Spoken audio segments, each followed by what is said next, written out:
உலகத்துல மக்கள் ஆசீர்வாதத்தையும் நிம்மதியும் தேடி தேடி அலைகிறாங்க. ஆனா ஆண்டவர் சொல்றாரு, முதலாவது தேவனுடைய ராஜ்யத்தையும் அவருடைய நீதியையும் தேடுங்கள், அப்பொழுது இவைகளெல்லாம் உங்களுக்கு கூட கொடுக்கப்படும் சொல்றாரு.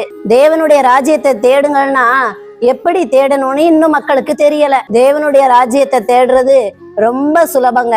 அவர் உயிருள்ள தெய்வம் அப்படிங்கிறத முதல்ல நம்புங்க. நம்ம வீட்டுல தேவன் ஒரு அப்பாவா இருக்கிறாரு அப்படிங்கிறத மனசுல நினைச்சுக்கோங்க. தேவன் நமக்கு அப்பாவா இருந்தா அவர் சித்தம் தான் நம்ம குடும்பத்துல நடக்கணும். அவர் நம்முடைய உள்ளத்தின் சிந்தனைகளை கூட தெரிஞ்சிருக்கிறாரு அப்படிங்கிறத நினைச்சுக்கோங்க. தேவன் அப்பாவா நம்ம வீட்டுல இருக்கிறாருன்னா அவருக்கு பிரியமானதாங்க நம்ம வீட்டுல நடக்கணும். வாயின் வார்த்தைகள் செய்யும் செயல்கள் எல்லாம் அவருக்கு பிரியமானதா இருக்கணும். அவருக்கு பிரியமில்லாத எந்த ஒரு சின்ன செயலும் நம்ம வீட்டுல இருக்கவே கூடாது. சத்திய வேதத்தை கடைபிடிச்சு அந்த குடும்பம் வாழணும். அடிபிரளாம வேதத்தின் பாதையில் நடக்கணும். இப்படி வாழும் போதுதான் தேவனுடைய ராஜ்யத்தை தேட முடியும். இதுதான் தேவனுடைய ராஜ்யத்தை தேடுவது என்பது. இப்படி வாழ்ந்தா உலகத்துல உள்ள ஆசீர்வாதங்களும் நிம்மதி எல்லாமே நம்ம வாழ்க்கையில வந்து சேருங்க.